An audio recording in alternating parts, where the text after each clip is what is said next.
Olá, pessoal. Nessa aula nós vamos falar sobre o custo energético para realizar uma computação.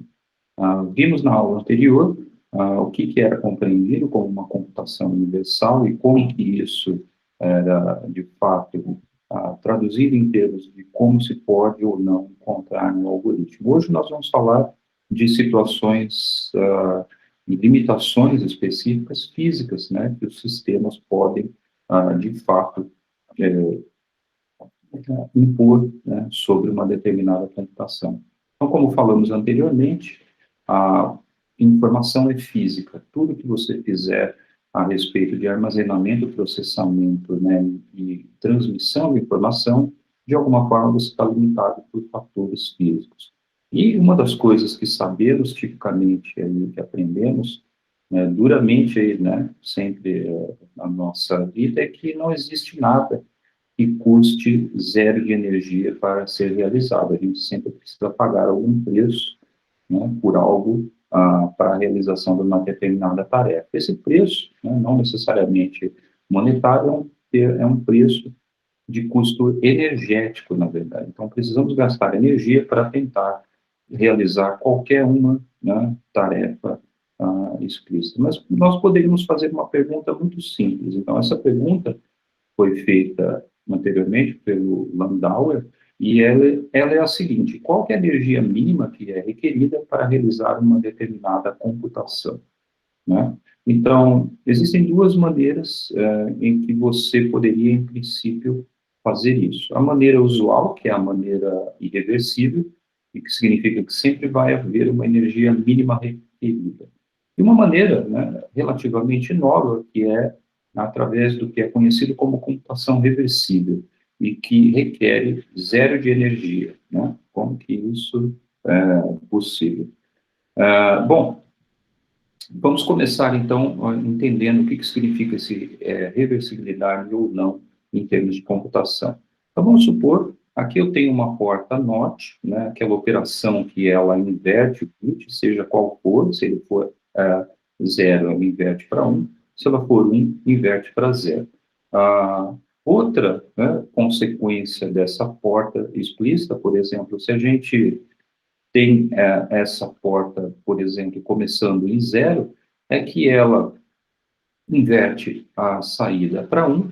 Entretanto, se você inverter, né, a direção dessa porta, ela vai, né, também efetuar exatamente a mesma operação, ou seja, ela inverte, né, a sua saída, que era 1, quando você tinha introduzido 0, ela volta a ser 0. Então, portanto, ela é uma operação reversível. Então, em termos de computação, em termos de elementos de circuito, ela vai ser, né, uma operação, né, reversível. Entretanto, se nós pegarmos aí uma porta M, que é aquela porta que tem duas entradas e uma saída, o que nós temos é que se eu tiver dois zeros, por exemplo, de entrada, sai um zero de saída, então eu poderia, né, tentar inferir qual que é a saída revertendo, né, invertendo essa operação. Mas, de fato, né, o que você vê é que existem duas outras possibilidades de entrada, 0 e 1 e 1 e 0, que poderiam me dar o 0 também na saída. Mas, né, o que acontece quando você tenta inverter? Quando você tenta inverter, você vê, portanto, que você, né, essa operação é irreversível. Somente na situação em que nós tivéssemos 1 na saída, é que a gente teria a condição de saber que exatamente eu tenho 1 e 1 nas duas entradas, A e B, desse elemento, nessa porta lógica. Tá? Os outros, o 0, ele me traz uma indeterminação, porque eu não sei de qual das três situações, se é 0, 0, 0, 1 ou 1, 0, se tratou. Então, portanto, essa é uma operação irreversível. Tá bem? Bom, Hoflandauer, em 61, ele disse o seguinte: então, nós não podemos recobrar os bits de entrada porque estamos apagando a informação sobre seu estado. E é verdade, né? Toda vez que você olha para essa operação da Handel, na verdade, quando você tem essa indeterminação do zero, né, de onde ele veio, de qual dessas três possibilidades ele veio, você tá, né, não está nada mais do que apagando essa informação a respeito da origem dele. Você não tem mais essa informação. Então, o que você está fazendo, né, é apagando a informação sobre o seu estado.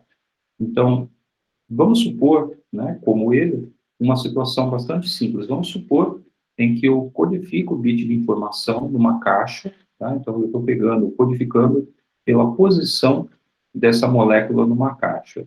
Então, vamos supor, né, a caixa aí é dividida por uma partição, né? Então, você vê uma sequência de bits, né? Mas se vocês prestarem atenção aqui, eu tenho, né, para cada bit eu tenho uma caixa, tá? Então, eu tenho o bit 1, e eu estou representando por uma partição imaginária na metade dessa caixa. Se essa molécula estiver na partição, na metade direita, à direita, eu vou dizer que isso corresponde ao bit 1, minha convenção, tá bem? Mas se ela estiver na metade esquerda, imaginária, né, com a subdivisão imaginária, ela está no estado zero. Então, eu vou, né, codificar a direita da caixa e a esquerda como sendo 1 e 0. Então, portanto, para essa sequência, 1, 0, 0, 1, 0, eu tenho aí a direita, esquerda, esquerda, direita e esquerda, correspondentemente nessa caixa. Uma maneira da gente tentar, né, por um procedimento simples, tentar interpretar os estados associados a essa sequência de bits. Bom, como que vamos proceder agora com o processo de apagamento? O que nós vamos fazer? Nós vamos mover a molécula para um lado da caixa. Então, como o zero era, né, o lado esquerdo, seja qual for o estado da minha molécula, se ela estivesse na direita ou estivesse na esquerda, o que eu vou fazer? Eu vou mover esse pistão, esse êmbolo, como se eu movesse essa parede dessa caixa, e mais importantemente, por isso que eu estou falando que eu tenho uma molécula que vai ser descrita aí como sendo um gás, né, principalmente para nós ideal, né, o que nós vamos fazer é tirar aquela partição, ou seja, ela é imaginária, na verdade, e eu vou comprimir esse gás, né, isotermicamente, ou seja, eu vou empurrar essa única molécula que tem. Se ela estava do lado esquerdo, ela já continua do lado esquerdo, mas se ela estava no lado direito, ela é empurrada de tal forma que eu estou comprimindo esse gás, né, isotermicamente, que significa que eu mantenho a temperatura ali constante durante esse procedimento. Eu faço isso bastante lentamente para não alterar as propriedades dessa caixa, algo bastante usual, né, em termos de descrição termodinâmica. Então, estou empurrando essa parede dessa caixa, só para visualizar, né, de forma mais simples, eu preciso empurrar só até a metade da partição, já que todos os bits que tivessem no estado 0 ou 1, né, eles vão agora estar no estado 0. Então, esse é o procedimento, levanto a partição e empurro, tá? Exatamente assim. Bom, quando você calcula o trabalho realizado para mover esse pistão no intervalo ΔX, né, você tem que o trabalho, né, infinitesimal é igual à força aplicada vezes, né, o deslocamento ΔX. A força aplicada, ela é exatamente igual à pressão, né, vezes a área, que é a área aí a área lateral desse pistão, né, desse êmbolo, na verdade, nessa caixa, ou seja, a área lateral da caixa. Então, portanto, como nós temos que a variação no volume não é nada mais do que aquele meu deslocamento ΔX vezes a área lateral, nós temos então que ΔV, né, nós chamamos de variação do volume, é essa quantidade, e portanto, se eu substituo todas essas quantidades que nós escrevemos, a força, né, dW como sendo a força vezes o deslocamento ΔX e a força sendo a pressão vezes a área, né, o que nós vamos obter?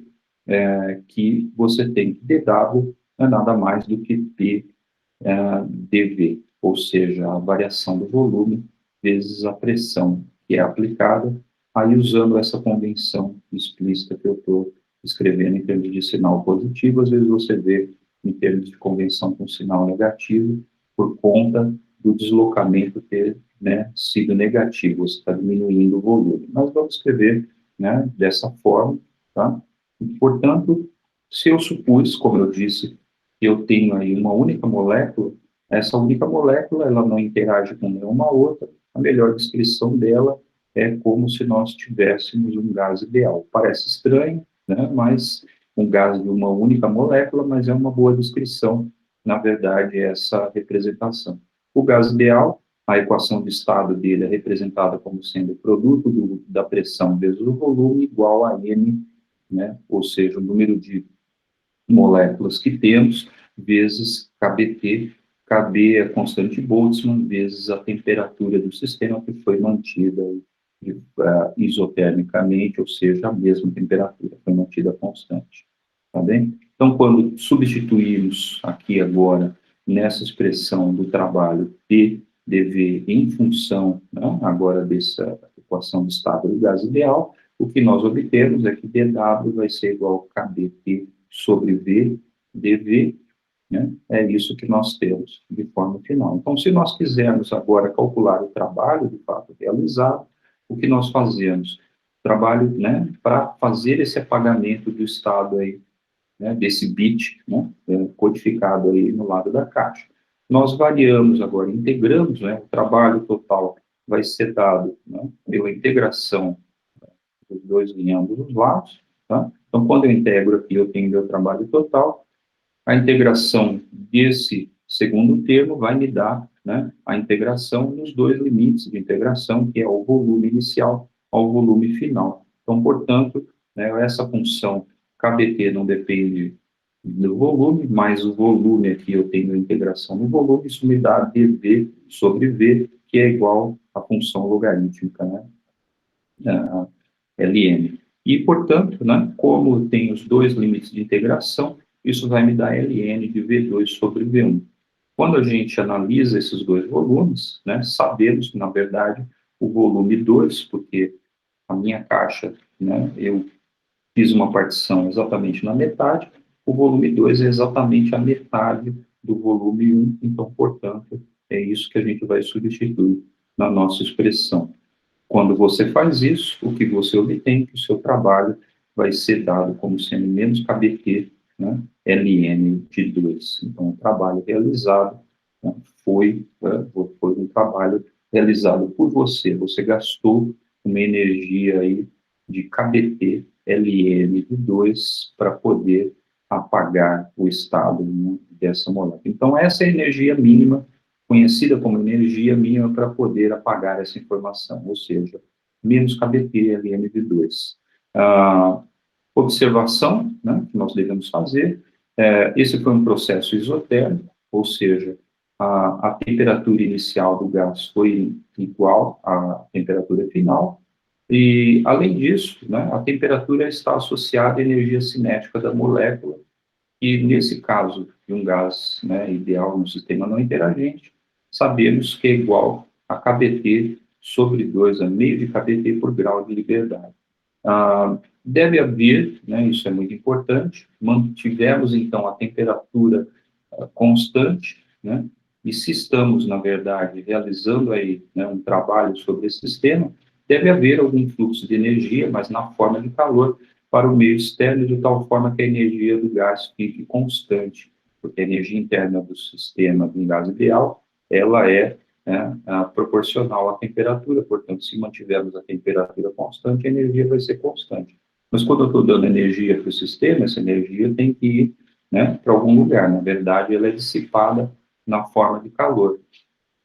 Essa energia que é dissipada aí na forma de calor, ou seja, ela é, né, expulsa, vamos dizer assim, ou rejeitada, como dizemos em termodinâmica, para o meio externo, para que essa temperatura fique constante, tá? Então, ela é energia, justamente a quantidade de energia do trabalho realizado, né, aí, para reduzir a metade do volume do gás, e ela é irreversivelmente perdida para o meio externo, tá? Já que a gente tem esse processo dissipativo. Então, é isso que manteve a energia interna constante e que, portanto, né, consome toda a energia do trabalho que nós realizamos, ela vai se dissipar, tá bem? Então, portanto, a temperatura é constante e há, né, uma rejeição do calor para o meio externo.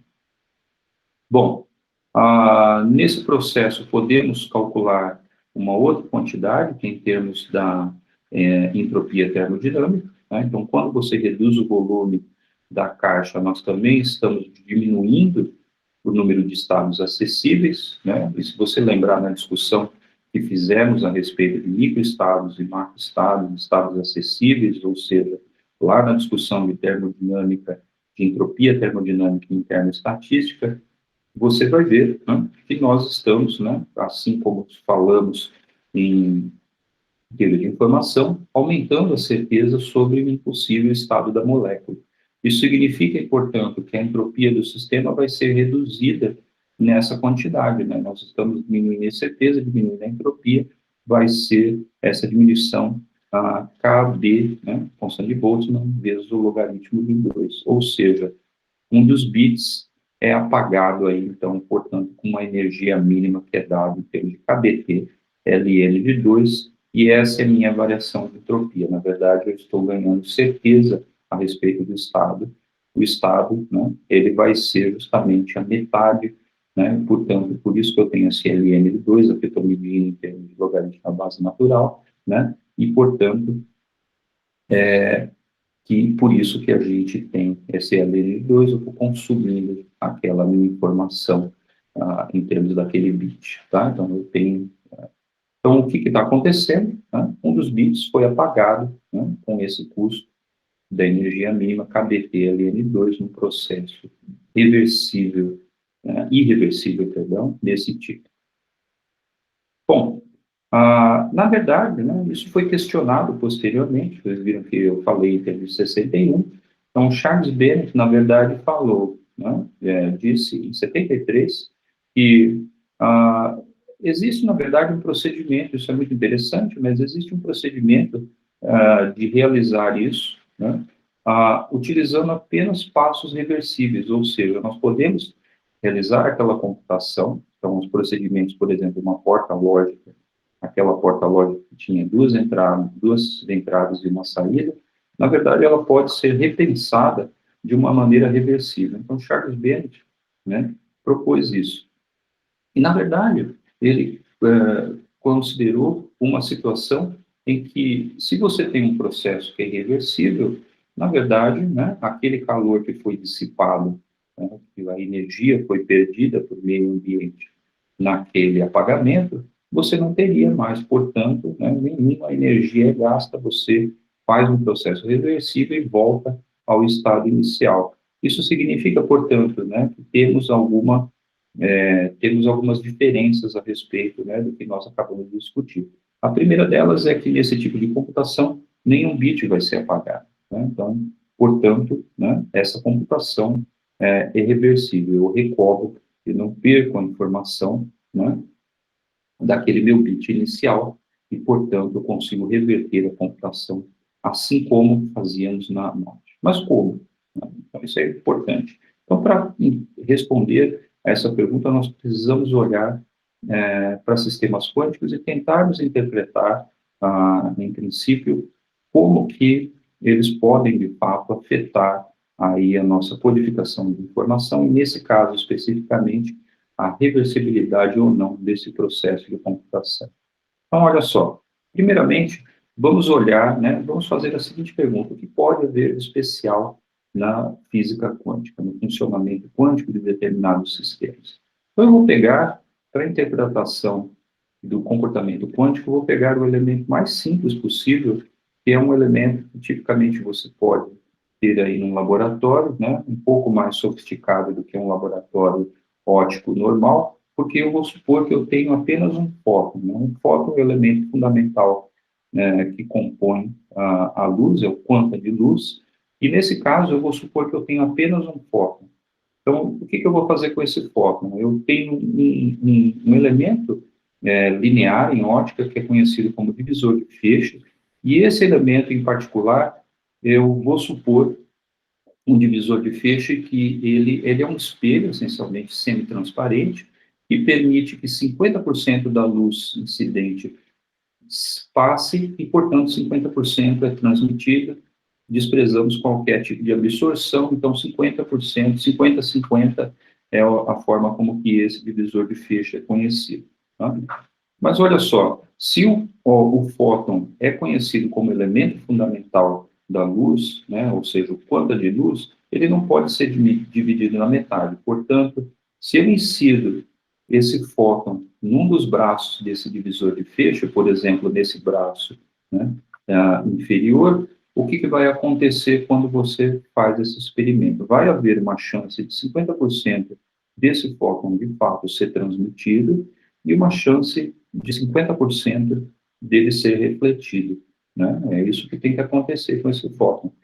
Só para exemplificar, porque isso vai transformar o nosso problema de uma maneira mais simples, eu vou dizer que aquele braço do divisor de feixe que não recebeu o fóton, ele está num estado zero, porque isso vai permitir justamente a gente codificar esse número de fóton em termos de um fóton, o meu estado 1, zero fóton, estado zero aí de bit, tá? Então, observa que a gente está tentando interpretar esse problema, tipicamente aqui, quântico, em termos de bits, né? Em termos do que a gente já sabe aqui nesse curso. Então, se você repete esse experimento, né, indefinidas vezes, né, um número muito grande de vezes, sempre repetindo o lançamento desse fóton pelo braço inferior aqui, o que você vai observar no seu resultado estatístico de todo o experimento após a detecção é que realmente vai te dar 50% de todas as vezes aí no braço superior e 50% nesse braço inferior, portanto, né, certificando esse resultado que você teve apenas para um fóton, né, porque já que você não consegue realizar com um fóton apenas, né, esse tipo de experimento. Então, você repete isso várias vezes, é isso que você obtém. Você pode fazer uma conjectura a respeito de como esse seu sistema está funcionando. Você pode tentar explicar dizendo que esse divisor de feixe ele atua como uma moeda clássica, muito parecida com o que a gente já viu em termos de informação clássica. Né? Quando você lança a moeda, repete esse lançamento várias vezes, 50% você tem cara, 50% coroa, então, portanto, você pode, né, inferir, dizer que esse seu dispositivo, por enquanto, ele não tem nada de quântico, nada de especial, né? Simplesmente eu estou dizendo que eu tenho um fóton, estou mandando um fóton, ele está se comportando aí de uma maneira muito parecida com uma moeda, né? Consigo descrevê-lo, portanto, com uma estatística, né? E de utilizar até a informação clássica para tentar descrever o quanto eu reduzo, né, a minha incerteza após fazer a detecção, tá bem? Bom, então vamos utilizar essa hipótese, nessa explicação tentativa, para tentar, né, agora estender esse problema. Então, o que eu vou fazer? Fazer o mesmo problema, só que agora eu vou repeti-lo, né? Então, eu tenho 50% de fótons, né, sendo exatamente, né, no braço inferior, 50% desses fótons de todos os experimentos no braço superior, eu vou passar de novo pelo mesmo tipo de divisor de feixe e fazer a mesma detecção. Eu esperaria, né, se eu tenho 50, se você analisar só esses 50% das vezes, todas as vezes que esse fóton chega nesse braço inferior, né, teria, né, uma estatística de 50% delas para cima e 50% para baixo, repetindo os mesmos procedimentos que nós fizemos anteriormente. E, portanto, né, 50% de 50% me dá 25%, eu teria 25% e 25% acima. Mas agora eu tenho que compor com a possibilidade de ter, né, 50% para cima. Isso também repete mais 25% para cima, mais 25% para baixo, resulta, finalmente, né, em 50% para cima e 50% para baixo. Esse experimento é totalmente análogo a eu pegar uma moeda, todas as vezes que eu lancei essa moeda, ela caiu cara ou coroa, né? Se caiu coroa, eu vou dizer que ela caiu para cima, se caiu cara, a cara está para baixo, e lançar essa moeda novamente. Esses eventos, obviamente, né, seriam independentes, e, portanto, a minha descrição não é nada surpreendente, que ela me dá o mesmo resultado de quando nós fizemos ele anteriormente. Entretanto, né, eis a questão. Quando você faz isso de fato experimentalmente, não, o resultado não tem nada a ver com isso, né? Então, isso está errado, né? E ele te dá que 100% das vezes, 100%, ou seja, todas as vezes que você fizer isso, né, você vai detectar nesse braço inferior. Veja, não tem condições especiais nenhuma. Você pode trocar esses espelhos, né, semi-refletores por eles, né, entre si, ou seja, os dois são 50%, você sempre vai obter em todo o seu lançamento, né, esse 100%. Seria análogo a você ter feito o seguinte, pego 100 moedas, faço o lançamento de todas elas, separo em dois grupos, uma que cai cara, outra que cai coroa. Agora vou lançá-las de novo, né? E com certeza todas vão cair em cara. Tá? Então, significa que a nossa explicação tentativa, né, em termos de uma moeda clássica, que envia esses fótons aleatoriamente para cada uma das portas, ela está furada, obviamente, tá? Porque não tem uma dependência, em princípio, em termos desses processos, e, portanto, não conseguimos descrever em termos do nosso funcionamento da moeda. O que de fato está acontecendo? De fato, o que está acontecendo, né, é que você está falando de um elemento quântico que está funcionando, né, que é justamente desse seu sistema quântico aí, né, que você tem um fóton, né, que vai ser interagir de alguma forma nesse divisor de fecho, e o fato de eu determinar que o estado do braço superior está no estado zero, não tem fóton, me garante uma possibilidade, né, ou não, de ter um determinado estado, que é o que a gente vai computar. Então, na verdade, o que está entrando na jogada é uma física totalmente distinta, uma descrição totalmente distinta, que é proveniente de um comportamento ondulatório da luz, né, que vai afetar, né, justamente esse sistema. A luz é um exemplo de um sistema quântico que tem um comportamento dual. Então, acabamos de descrevê-la como se fosse um fóton, como se fosse uma partícula, né, de luz, e ela se propaga, mas ela também tem esse comportamento ondulatório. A questão é que existe um princípio de complementaridade que diz que quando temos certeza de uma determinada propriedade ondulatória, perdemos total informação a respeito da propriedade corpuscular ou de partícula. E vice-versa, se temos, né, certeza desse comportamento de partícula, perdemos a informação da propriedade ondulatória. Mas, de uma forma geral, nós vamos ver isso com mais detalhes, né, na aula seguinte, né, o que impõe o comportamento distinto e bizarro, né, contra-intuitivo que tivemos até agora, é o fato de que você tem, né, a conjunção disso sendo descrita por uma matemática um pouco mais diferente do que aquela que nós falamos até então. Então, o primeiro postulado diz para nós a respeito da existência do Estado. O Estado vai ser descrito num espaço, né, complexo, que é descrito como sendo um espaço de Hilbert. A evolução do sistema quântico, ela não é dada, né, especificamente, ela é determinística, nesse caso, tá? Mas ela é dada por uma equação de Schrödinger, e ela não descreve, por exemplo, o estado específico. Quando você descreve uma partícula, você descreve a posição e momento dessa partícula. Você vai ter operadores chamados de posição e momento da partícula. Entretanto, a informação que você obtém por intermédio de medições desses sistemas são valores médios de comportamentos também estatísticos, tá? E são determinados por exatamente, né, o comportamento determinístico, ele vem da evolução, né, desse sistema, evolução muito parecida com o que a gente tem em sistemas clássicos. Entretanto, né, quando você faz a medição sobre o seu sistema, você introduz uma aleatoriedade natural, muito parecido aí como quando nós temos uma aleatoriedade, né, a respeito dos estados possíveis de um dado. Você não sabe qual que é o estado do dado, então você tem uma probabilidade de ocorrência para cada um deles.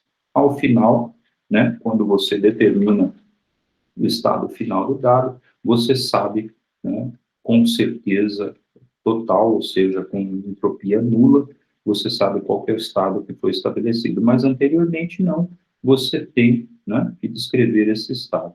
A distinção de tudo isso, né, é que acaba aparecendo uma descrição importante para nós, não exatamente em termos de probabilidades, mas em termos do que é chamado de amplitude de probabilidade.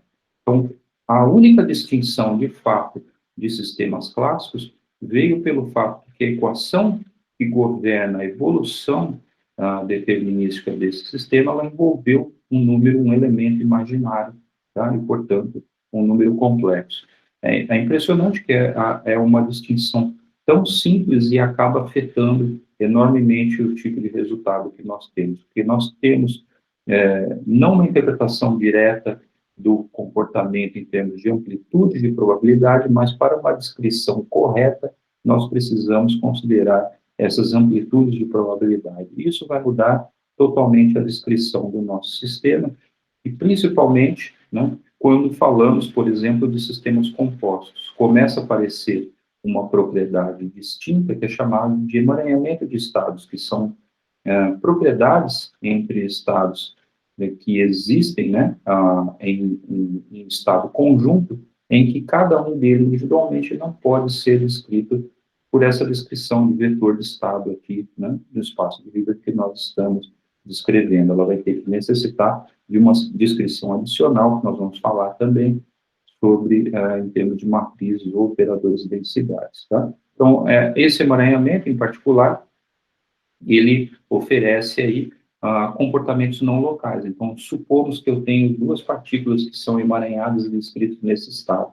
Isso é muito interessante, porque se eu tenho certeza do estado que foi, em que ela foi criada, quando eu meço uma partícula aqui, eu sei, tenho as propriedades dela, eu sei qual que é a propriedade dessa outra partícula, mesmo que elas estejam distanciadas aí, né? Eu não tenho acesso a ela. Então, eu tenho informação não local sobre aquela partícula que estava em outro ponto, tá bem? Nós vamos falar mais sobre isso, tá? E vamos usar isso em dois protocolos específicos de comunicação, mas vamos deixar isso mais para frente. Nós vamos falar explicitamente sobre esses postulados na aula que vem, tá? Isso vai ficar mais tranquilo. Mas vamos voltar, né, à nossa ideia de computação quântica. Ela, na verdade, para o elemento básico agora é um bit quântico, chamado também de qubit, em que é uma superposição de dois possíveis estados, 0 e 1, em qualquer uma das suas possibilidades. Isso permite para a gente descrever o estado do bit quântico, enquanto ele era descrito como sendo 0, 1, ou no máximo uma incerteza a respeito daqueles estados. Agora, né, nós temos um espaço de possibilidades enorme, né, infinito, na verdade, porque esse estado pode ser composto pela superfície dessa esfera, que é conhecida como esfera de Bloch, tá? Então, todos esses são estados possíveis, e não só a superfície, como o interior dela também vai dar uma classe de estados conhecido como estados místicos, como veremos. Tá? Além disso, podemos efetuar operações de um bit também, conhecidas como operações de um bit quântico. Essas operações são conhecidas como operações de Pauli, e além disso tem uma importante que gera superposição de estados desse tipo, que é conhecida como operação de Hadamard, que nós veremos mais explicitamente também depois, tá? Bom, existe uma operação de fase também que é importante, tá? Só para complementar, porque elas são todas operações unitárias, ou seja, elas mantêm, né, a unitariedade ou pureza do meu estado, como nós vamos ver na aula que vem também. Bom, existem mais elementos, existe uma porta muito importante, que é uma porta control not, que é uma porta de 2 qubits, em que ela, condicionalmente, ela inverte o bit chamado de bit target ou bit alvo, dependendo do estado de controle, se ele for in, tá? Então, essa porta, ela, na verdade, permite para a gente que a gente componha operações, outras operações unitárias, para ter a construção de qualquer evolução. Então, se eu tenho portas desse tipo, nós conseguimos implementar uma evolução unitária arbitrária e, portanto, eu consigo implementar, né, uma evolução simular, né, ou emular, como preferir, a uma evolução de qualquer sistema físico quântico com base nesses elementos fundamentais e, portanto, isso também constitui uma classe aí de universalidade, assim como, né, falamos dos elementos básicos fundamentais para a computação. Tá? Então, esse também é um elemento. Vamos voltar ao nosso problema para a gente tentar interpretar. Então, a descrição do estado desse sistema, eu vou ordenar dessa forma. Eu tenho o estado 0 para o primeiro, que tá no braço superior, e 1 para o que está no estado inferior. Esse estado é o estado da descrição desse sistema. Primeira coisa que a gente pode interpretar como estado do bit quântico aí, nesse caso, e mais do que isso, é importante para a gente a caracterização que eu não tenho nada naquele braço. Então, saber que eu não tenho nada é alguma informação. Eu sei que ele está nesse estado de nada, portanto, eu caracterizo aí como meu bit 0. Mas agora, quando ele passa nesse divisor de feixe, algo interessante acontece, tá? Que é um estado exatamente daquele tipo que nós falamos, um estado emaranhado. Então, tem 50% desse fóton ser transmitido. Se ele é transmitido, né, nós temos justamente essa situação que no braço superior eu fico com um fóton e no braço inferior eu fico com 0 fótons, mas se ele é refletido, né, o que vai acontecer é exatamente o que a gente tinha originalmente, mas agora veja só esses pesos, né, o que são eles? É 1 sobre raiz de 2. Isso é exatamente, né, a raiz da minha probabilidade desse fóton ter ido para cima ou para baixo, e, portanto, como eu falei, é conhecido como amplitude de probabilidade. Também não é exatamente a probabilidade, tem essa raiz na nossa descrição. E agora, se você continua com essa descrição, né, após o segundo divisor de feixe, repete esse procedimento que a gente fez aqui, com o cuidado, né, de incluir uma fase aí, que acontece quando você manda feixes com fótons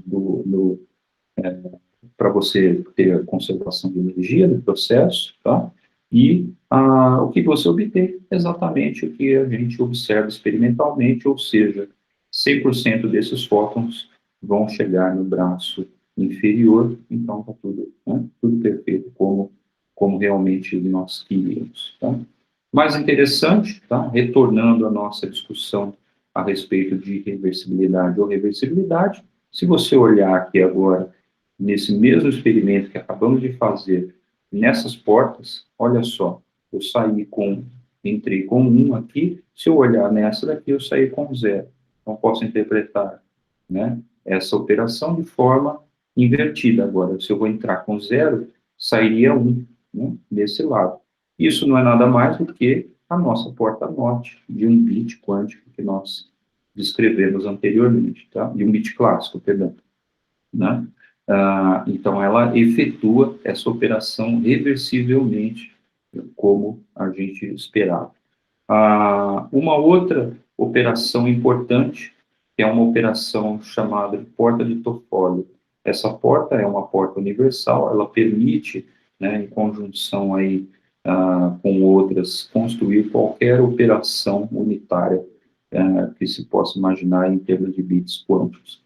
E ela é construída como muito parecida com a porta control norte, só que agora ela depende de né, de dois bits, 1 e 2, que são bits de controle, tá bem? Então, ela permite, né, você realizar aqueles problemas, resolver aqueles problemas que eram difíceis de resolver num computador clássico e permite, né, que você consiga resolver num computador quântico, implicitamente, se você faz tudo isso em conjunção. Então, essas portas, então, aprendemos como construir essas portas reversíveis, tá? Então, todas elas, veja só, o mais importante de tudo para a reversibilidade é que você tem 3 elementos de entrada, 3 de saída. Então, portanto, se você rodar essa porta ao contrário né, na seta do tempo aqui, você vai obter o resultado inicial, e, portanto, é reversível, significa, né, que a gente consegue descrever aquele procedimento lá de apagamento. Na verdade, eu não preciso apagar nada, né, basta eu retornar, né, inverter a seta do tempo, e eu zero toda a minha computação exatamente como ela era anteriormente, tá? Então, tá aí a ideia, né, de você poder realizar esse procedimento sem custos. Obviamente, tem outros custos envolvidos, energéticos, porque nada é de graça, né, como a gente pode imaginar, tá bem? Bom, existem vários algoritmos que podem ser resolvidos, né, dessa forma. O que nós falamos anteriormente foi o algoritmo de Shor, que é da decomposição de potências em fatores primos, mas existem outros algoritmos, como o algoritmo de busca de Grover, também é um problema difícil, mais difícil de ser resolvido classicamente do que num computador quântico, tá bem? Não vamos falar, né, de forma geral sobre isso é só uma introdução, como eu disse, para nós, né, termos elementos de partida para falar sobre teoria de informação quântica, mas o importante é que a computação quântica permite computação reversível, ela é mais eficiente, muito mais eficiente aí do que computação clássica para certos problemas, não são todos, tá? Ela é mais eficiente também para o desenvolvimento de simuladores universais. Computação quântica foi criada, a primeira ideia de computação quântica foi criada em 1981 pelo Feynman, justamente pelo interesse dele de utilizar um computador para simulação de sistemas quânticos, precisamente. Como esses problemas de simulação se escalam com a dimensão do espaço de Hilbert, é fácil ver, né, que eles se escalam exponencialmente, então, portanto, é muito difícil você simular toda a dinâmica, né, de um sistema quântico, né, complexo num computador clássico. Então, facilmente você satura todas as possibilidades daquele computador, seja qual for o supercomputador, né, para simulação de sistemas quânticos. Então, tipicamente, o número de sistemas quânticos que você pode simular, né, sistemas compostos, interessantes para matéria condensada, são, daí, né, é limitado, né, alguns milhares, ou de forma, né, bem, dependendo do tipo de simulação que você está realizando. Tá? Existe também uma outra possibilidade de simulação, né, que é chamada de simulação dedicada, né, mas isso é uma outra história. Então, por hoje é só. Até a próxima aula. Tchau.